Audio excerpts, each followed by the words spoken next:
Welcome to law and finance. आज का हमारा टॉपिक है इंडियन कॉन्ट्रैक्ट एक्ट 1872। अगर हम इंडियन कॉन्ट्रैक्ट एक्ट 1872 की बात करें, उसमें कॉन्ट्रैक्ट की डेफिनेशन क्या दी गई है। तो कॉन्ट्रैक्ट का मतलब होता है एग्रीमेंट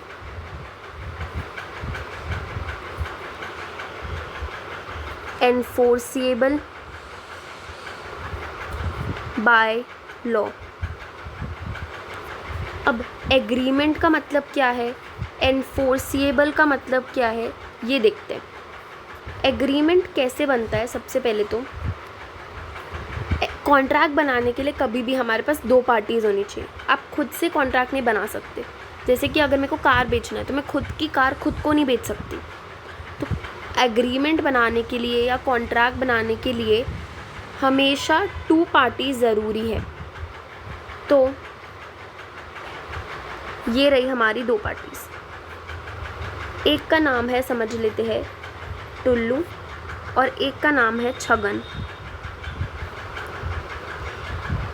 अब टुल्लू को अपनी एक BMW बेचनी थी, तो इसने छगन को बोला कि क्या तुम मेरी BMW खरीदोगे, कितने में, 20 लाख में। ठीक है, तो ये टुल्लू ने इसको क्या दे दिया, छगन को ऑफ़र। इसको कहते हैं ऑफ़र। ये बन गया हमारा ऑफ़र। अब जो ऑफ़र दे रहा है मतलब हमारा टुल्लू, इसको बोलते हैं ऑफरर। और जिसको ऑफ़र दे रहा है, to whom offer is made, is called as offeree. ठीक है, अब सामने से कुछ जवाब भी तो आना चाहिए। तो दो चीज़ें हो सकती है। जो छगन है वो हाँ बोल सकता है या फिर ना बोल सकता है। अब अगर उसने ना बोल दिया तो कॉन्ट्रैक्ट बनेगा ही नहीं, यहीं चीज़ें ख़त्म हो जाएंगी। बट अगर उसने हाँ बोल दिया मतलब उसने एक्सेप्ट कर लिया, तो ऑफ़र प्लस एक्सेप्टेंस जो है वो बन जाता है प्रॉमिस। ऑफ़र प्लस एक्सेप्टेंस बन जाता है प्रॉमिस। ठीक है, और प्रॉमिस के साथ में अगर मैंने कंसिडरेशन जोड़ दिया तो ये बन जाता है एग्रीमेंट। अब हमें ऑफ़र तो समझ गया, कार बेचने का ऑफ़र था, उसने हाँ कह दी, समझ लेते हैं छगन ने हाँ कह दी, चलो मैं तुम्हारे 20 लाख में कार खरीद लेता हूँ, इतनी अच्छी BMW है, मिल रही है, ले लेता हूँ। ठीक है, तो ये बन गया प्रॉमिस। अब कंसिडरेशन क्या भला है। तो कंसिडरेशन का मतलब होता है something in return. Something in return. समझ नहीं आया, समथिंग इन रिटर्न क्या है, मतलब क्या है। देखो, जब कोई ऑफ़र दे रहा है तो दोनों साइड से कुछ ना कुछ जाना चाहिए, है ना। दोनों साइड से कुछ ना कुछ कंसिडरेशन, समथिंग इन रिटर्न होना ही चाहिए। ठीक है, जैसे ये इसको BMW देगा और ये इसको 20 लाख देगा, तो ये भी ये इसकी तरफ से कंसिडरेशन है और BMW जो है वो टुल्लू के तरफ से कंसिडरेशन है। ये होता है समथिंग इन रिटर्न या फिर कंसिडरेशन। कंसिडरेशन हमेशा दोनों जगह से होनी चाहिए और जो कंसिडरेशन है वो लॉफुल होनी चाहिए। लॉफुल, अब मेरा मतलब क्या है लॉफुल से, देखो एक एग्जांपल लेते हैं। एक है डाकू मंगल सिंह।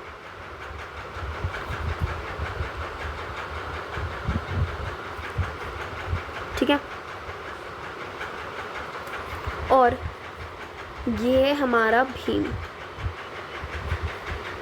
ठीक है, भीम है ये। अब भीम ने डाकू मंगल सिंह को बोला कि मैं तुम्हें 2 लाख देता हूँ,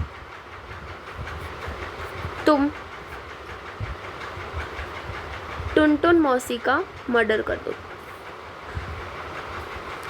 टुनटुन मौसी का मर्डर कर दो, ठीक है। सुपारी दे दी, मतलब टुनटुन मौसी की सुपारी चली गई है डाकू मंगल सिंह के पास। अब यहाँ पे देखो ऑफ़र भी है, अब समझ लो डाकू मंगल सिंह ने एक्सेप्ट कर लिया, एक्सेप्टेंस भी है, तो ये प्रॉमिस बन गया, ठीक है, ये प्रॉमिस बन गया। अब प्रॉमिस के साथ में कंसिडरेशन भी है यहाँ पर, तो ना डाकू मंगल सिंह मर्डर करके देगा और भीम डाकू मंगल सिंह को 2 लाख रुपए देगा उसके बदले, है ना कुछ बदले में होना चाहिए। अब हम बोलेंगे यहाँ पे तो कंसिडरेशन भी है, तो ये क्या एग्रीमेंट बन गया। बट क्या यहाँ पर ये जो मर्डर करने का कंसिडरेशन है क्या वो लॉफुल है? नहीं, ये लॉफुल नहीं है। अगर कंसिडरेशन लॉफुल नहीं होता है तो ये एग्रीमेंट बन जाता है इलीगल एग्रीमेंट। ये क्या है? इलीगल एग्रीमेंट है, किसी को मारना इलीगल एग्रीमेंट है ये, ठीक है।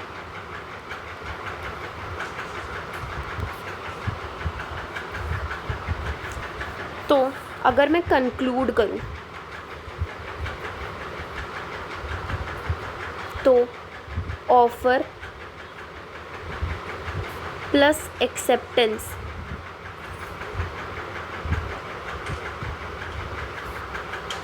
बन जाता है प्रॉमिस, और जब प्रॉमिस के साथ में कंसिडरेशन आ जाता है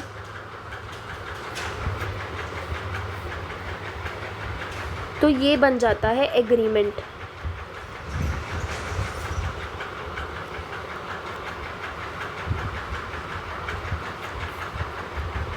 अब अगर एग्रीमेंट जो है वो एनफोर्सिएबल है by law, enforceable by law है। एनफोर्सिएबल बाय लॉ का मतलब होता है कि जो कोर्ट है ना उसे वैलिड मानती है, कोर्ट के सामने मैं वो एग्रीमेंट जाके दिखा सकती हूँ। ये वाला जो एग्रीमेंट है, अगर समझ लो डाकू मंगल सिंह को भीम ने 2 लाख रुपए नहीं दिए टुनटुन मौसी का मर्डर करने के बाद, तो क्या ये एग्रीमेंट वो कोर्ट में जाके दिखा सकता है? नहीं दिखा सकता, क्योंकि ये एनफोर्सिएबल ही है नहीं है बाय लॉ। देखो इसमें कंसिडरेशन क्या है? मर्डर, इलीगल चीज़ें करने के लिए, तो ये एनफोर्सिएबल नहीं होता है। अगर वो एनफोर्सिएबल बाय लॉ है तो एग्रीमेंट बन जाता है कॉन्ट्रैक्ट, और यही मैंने ऊपर डेफिनेशन में बताया। देखो एग्रीमेंट जो कि लॉ के द्वारा एनफोर्स हो सकता है, एनफोर्सिबल बाय लॉ, तो वो है हमारा कॉन्ट्रैक्ट। और एक एग्रीमेंट जो कि एनफोर्सिएबल नहीं है, एनफोर्सिएबल नहीं है, वो कॉन्ट्रैक्ट नहीं बनता, उससे हम बोलते हैं वॉइड एग्रीमेंट। उसे हम वॉइड एग्रीमेंट बोल देते हैं, ठीक है, वॉइड एग्रीमेंट बोल देते हैं। और अगर लॉफुल मतलब अनलॉफुल ऑब्जेक्ट है या फिर अनलॉफुल कंसिडरेशन है, ठीक है, तो वो है इलीगल एग्रीमेंट। इलीगल, देखो वॉइड एक बहुत बड़ा शब्द है, ये है पूरा वॉइड एग्रीमेंट, और इसमें आता है इलीगल एग्रीमेंट। तो एवरी इलीगल एग्रीमेंट वॉइड है, but every void agreement illegal नहीं है, ठीक है। हर वॉइड एग्रीमेंट इलीगल नहीं होता। जैसे अगर मैंने माइनर के साथ में एग्रीमेंट किया तो ये वॉइड है, ये इलीगल नहीं है, ठीक है। अगर मैंने किसी को मारने के लिए एग्रीमेंट किया तो ये वॉइड भी है और ये इलीगल भी है। तो वॉइड एक बहुत बड़ा शब्द है, उसके अंदर आता है इलीगल। तो इलीगल एक टाइप का वॉइड एग्रीमेंट है। Thank you for watching this video. अगर पसंद आया तो ज़रूर लाइक करना एंड बहुत ढेर सारा प्यार देना। ज़रूर सब्सक्राइब करना, 2 मिनट लगते हैं सब्सक्राइब करने में। Thank you.